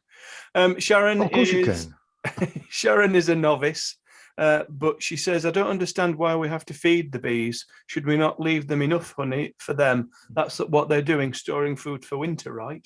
Yep, absolutely spot on. Yep. Of course, you don't have to take food from bees anyway. What a lot of beekeepers now is just taking what is genuine surplus, which obviously isn't the same with commercial beekeepers, which you'd expect, and never used to be that with the are what I call the old time beekeepers, because they kept bees for honey, because they most of them, or a lot of them, needed the income. Transfer a colony in a tree into a hive, and that's really what you've got. Up in a tree, if it suits the environment, it's going to produce enough food. If you think about it, if you get a bad summer, it's got to produce enough food for nearly 2 years. So they will put enough up in there. If you so in a managed hive, if you put enough supers on, you're doing exactly the same thing. So why not? The only slight problem is, in order to inspect them, you've got to keep taking the supers off. Now, if you're not very good at lifting, then you will have to take them off one at a time, or make up some half boxes, or all sorts of things like that you can do. But there's no you don't have to feed at all. In fact, if you've got decent bees, you should never have to feed. Well, that leads us a little bit onto Alison's next question, because she says, as my bees weren't using the stores in the supers, I removed them for the winter to avoid them having to heat that space. When should I return them to the respective colonies? And did I do the right thing by removing them? I wouldn't have removed them, no. Bees, when they're in cluster, they're like a ball, and they've got their own sort of insulation.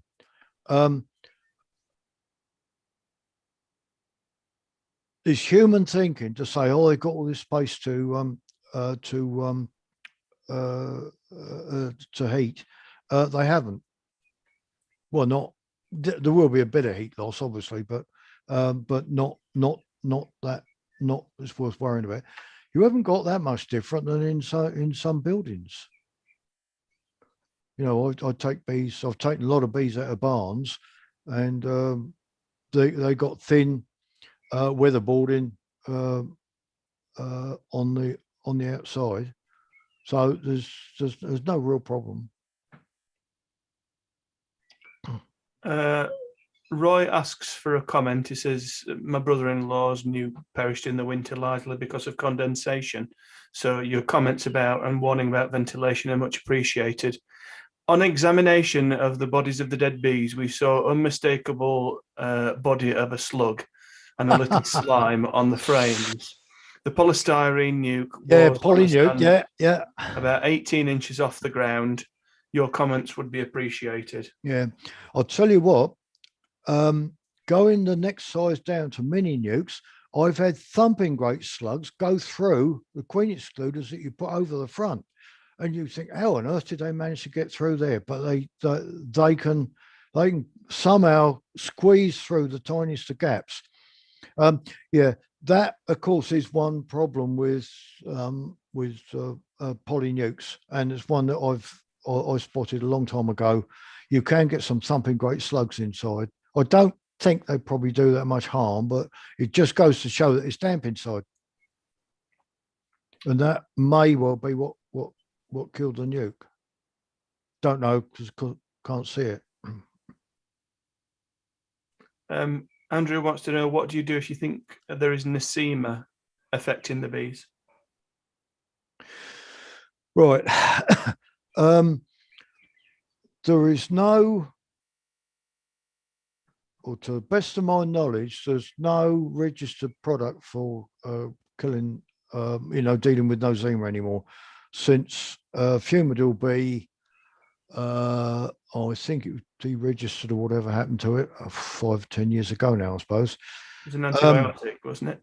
Sorry? Was it an antibiotic? Yeah. Fumidil bee, yeah. Right. I would check that it was Nosema in any case. There, in the local association, there ought to be a microscopist, because you need 400 times magnification to see it. Now, I've only ever had a problem, 50 some odd years keeping bees, I've only ever had a problem on one occasion with Nosema, And that was when I had 19 colonies that I bought from a man who was going blind. And they'd all derived from American package bees, which were Italian. And it's known that Italians are notorious for picking up nosema. So if they're yellowish bees, that could well be the reason. I think I would requeen. Well, yeah, if it's bad, requeen and change the combs.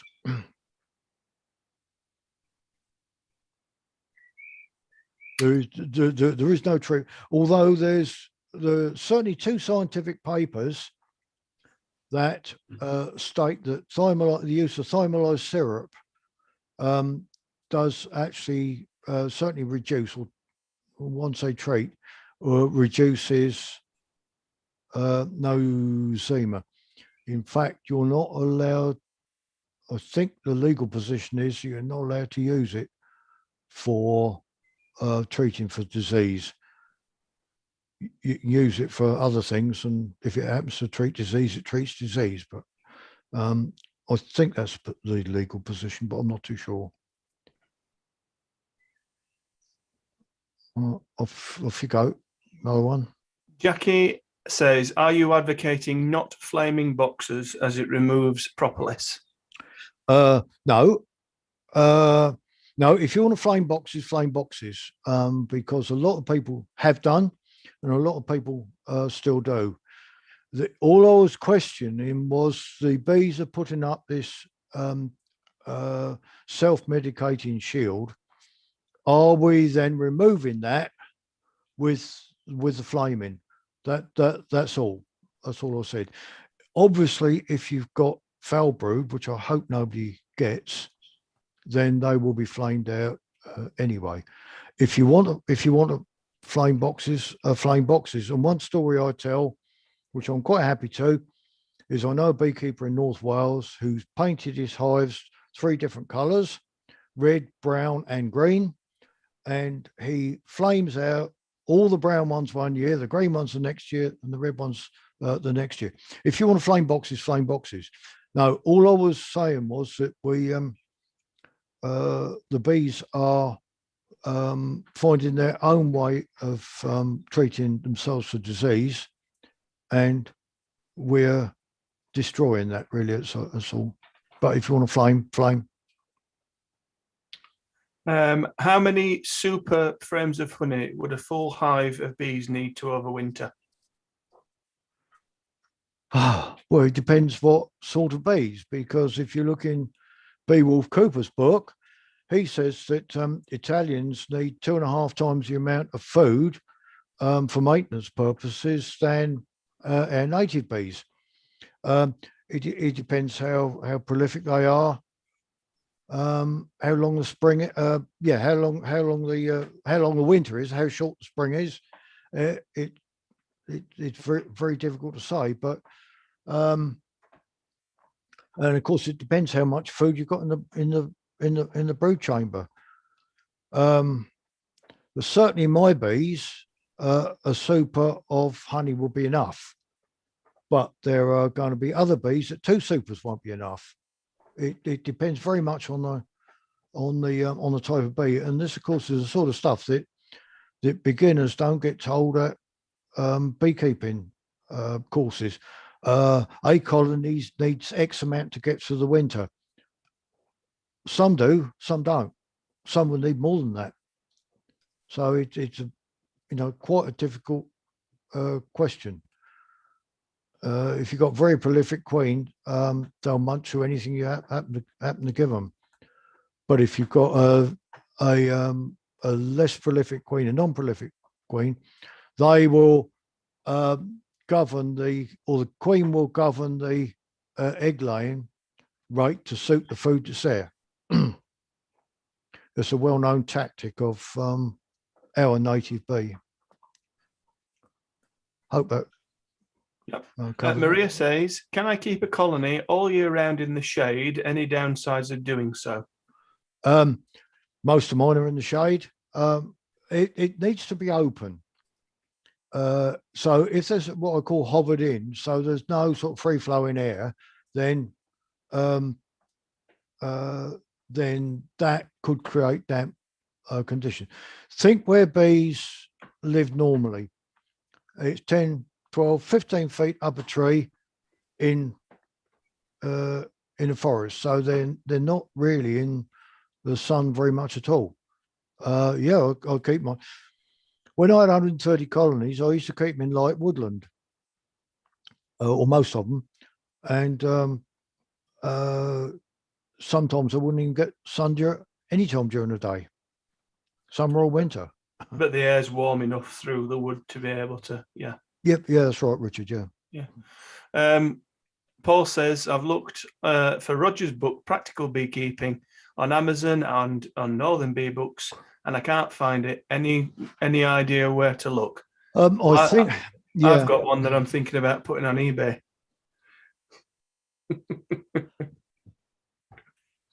You can't understand it? I don't understand what's happening because I know you've got it on Amazon, so I don't know why they're. It's what it is an idiot who goes on webinars and he keeps publicising it, advertising it. No, I think what's happened is I'm going to have to check this out because this has been a problem for a week or two now. I think what's happened is, as far as the publishers are concerned, bee books are fairly small, small volume, and they just spend their time on the bigger titles. I think that's what it is. This has happened 2 or 3 times over the last 4 or 5 years, or certainly with this publisher anyway. I'm going to have to chase them up. Perhaps it's a Brexit problem. Kevin says, what do you think of using thymol to avoid fermentation? Oh, yeah, I'm a great believer in it. Do you think it helps the Varroa? He furtherly asks.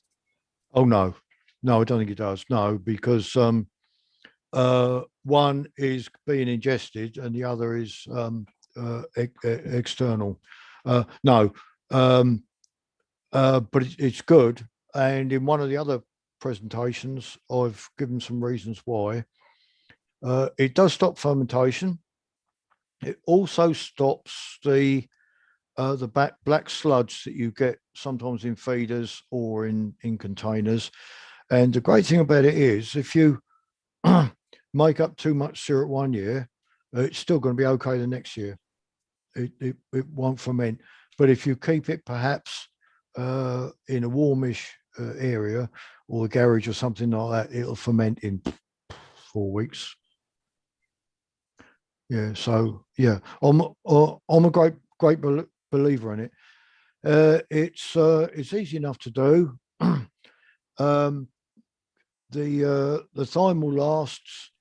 What you do is you make up a little stock solution, and that lasts as well. I've got some in my windowsill at the moment, kitchen windowsill, and that will do for next year, no problem. What are your thoughts on underfloor entrances? A lot of wasps around in my area. Right. This is an old idea, like a really old idea. And at one stage, the Scots used to have a floor called a Williamson heather floor, which I've got. I've got one of them, and I can't remember now where I got it from. This question came up a few weeks ago, and I tried desperately hard to find the origin of the Williamson floor, and I can't find it anywhere. It's probably hidden away in a book, which no doubt I will find at some stage, or somebody would tell me. There are some modern ones. In fact, Tony Jefferson mentioned them on his heather talk. Exactly the same thing. He's just found another way of doing it.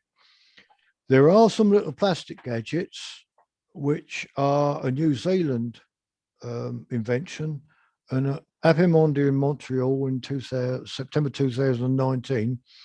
I spoke to the inventor, who happens to be a beekeeper, and he now makes them, and all you do is just nail them on the top of an existing floor, and they're good as well. But it doesn't really matter. Personally, I think they're good things, although I've only got one. That's all. But I think they're good. Linda says, if you leave your crown board open for ventilation, how do you feed without blocking the airflow? How do I feed without blocking the airflow? I think you've probably fed by that point, haven't you, Roger? Because you said that you she might be thinking feeding in the spring, but I don't feed in the spring. I haven't fed any of mine this year. They've still got plenty left over, and at the moment, they're on the days they fly, they're bringing in just about enough to survive, really. They're eating a little bit into the main stores, but that's it. I haven't lost one this year through starvation, or even got close. Jenny says, the insulation of a tree trunk is far better than the slim width of the hive wall. Yep. So why, if adding insulation in the hive in the autumn, is that a form of mollycoddling? Personally, I think it is, but I like things to be tough, I'm afraid, and that's why I don't insulate. I used to. When I first started keeping bees, everyone, well, most of us had WBCs. Everyone just packed everything with old coats and all sorts of sacks and all sorts of stuff like that. And what I found was that it wasn't necessary. And you got cold when you went out walking because you got in the hive. Yeah, and yeah, that's right. And yeah. Roy says, can I assume that you do not advocate using a bag of silica gel to minimize moisture in a nuke over winter? I don't know anyone that does that. Interesting point. Well, if you make sure there's no moisture in there in the first place, you haven't got to get rid of it, have you? So make sure your roof don't leak. Make sure there's through ventilation, because then you're getting rid of other things like carbon dioxide and all sorts of things. Use silica gel if you like, but if you do anything like that, I would suggest you do it on half your colonies, not all of them, and then you'll know if it's made any difference or not. My guess is, but I don't know, that you probably have to keep drying it out. That's only a guess. Would it remove all of the moisture as well? And the bees use that moisture, don't they? Might remove too much, yeah. But you know, sorry, I'm a great believer in doing a few experiments and trying things out. Give it a crack. Give it a crack. See what happens. Michael says, it's very cold here, and I wonder if I can put on a super, as the bees are very busy on the sunnier days. Again, only put super on if it's needed, but you say it was cold? Yeah, it's very cold here, and I wonder if I can put a super on, as the bees are very busy on sunny days. I don't think you do any harm, depending on where he is. What the old beekeepers used to do was to put the queen excluder on, then a couple of sheets of newspaper, and then the super on top of that. Sorry, the other way around. The newspaper, then the queen excluder. So of course you're holding the newspaper down so it doesn't blow away. Put the super on top of that. Just put a couple of little holes in, or smear both sides of the paper with a little bit of honey. And what happened is, when the bees want it, they'll chew through it, and then they can use the supers. That's what the old beekeepers used to do, and I've done it occasionally, but I hadn't seen anyone do that for years and years and years. But the thinking was that the newspaper kept the heat down into the a brood nest, which of course at that time they need because they're partly broken cluster. So you haven't got the whole cluster to hold the warmth in. But I have read that reorganizing brood frames going into winter. So brood is on one side and food frames follow on. Is this in this way isolation starvation is avoided? What's your opinion on this? Having noted your proviso about not reorganizing frames. Bees put things where they want them. I don't know where that one came from. I'd like to know because I don't think it's very good advice. Don't know. Perhaps that. Why rearrange what the bees have put there themselves? I don't. Perhaps I'm misunderstanding the question. Yeah. I have read reorganizing brood frames going into winter so that the brood is on one side and the food frames follow on. In this way, isolation starvation is avoided. What's your opinion? I can't see how it can be.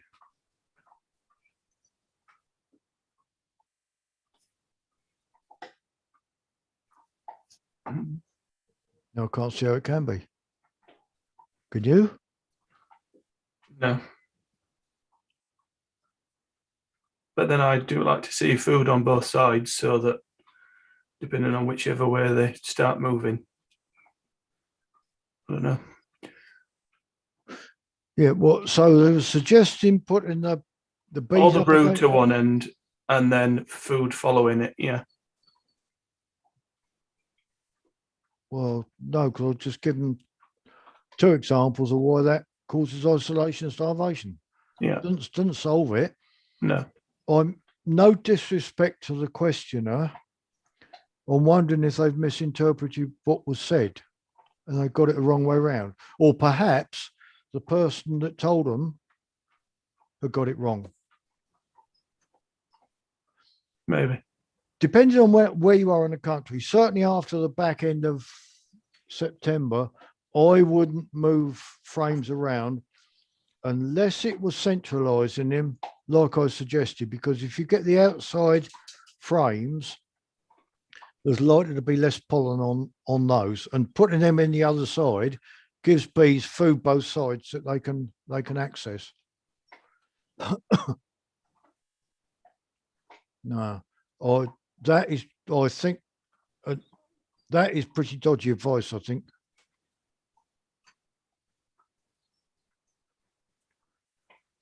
Yeah, I mean, I don't mind speaking to anyone. Perhaps the questioner can email you or me or BIBBA or whatever, and perhaps the person that told them get them to clarify, because they might have meant something else. And when you're beginners, sometimes you don't quite understand, think you understand, and you might get it wrong. But that's not trying to discredit anyone or anything like that. You know, it's just because it's a case of learning. Okay. Discovered 10 swarm cells and 1 sealed and another with larvae. I have don't the artificial swarm control. Does the behavior of the bees change? They seem more quiet. When are these swarm cells there? Was it last year? It just says discovered 10. He didn't give any further information. Well, if it's this year, I'm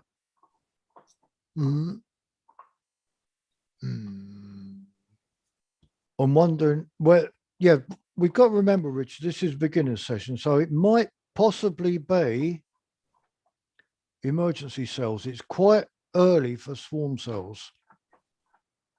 Quite early still. It says, should I open them up and check? Too early for splits? Question mark. I think, well, again, it depends where it is. I mean, if you're in Cornwall, you might get away with it, but you won't get away with it if you're in Yorkshire. It depends where they are. Yeah. You know? Well, if I answer the question, it's going to suit some people, but not others. And somebody's going to come in and they're going to see the recording and think, "Oh, yeah, Roger Patterson said, yeah, on the 10th of April, it's fine," and they might be 1,000 feet up in Wales, which clearly isn't going to be fine. Okay. But right at the moment, I'd like to see a photograph of the cells. I'd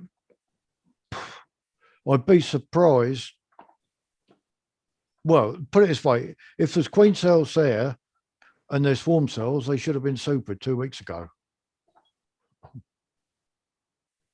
Yeah. My guess, but I don't know, is that something's gone wrong with the queen, and they might be emergency cells. But again, a photograph would be helpful.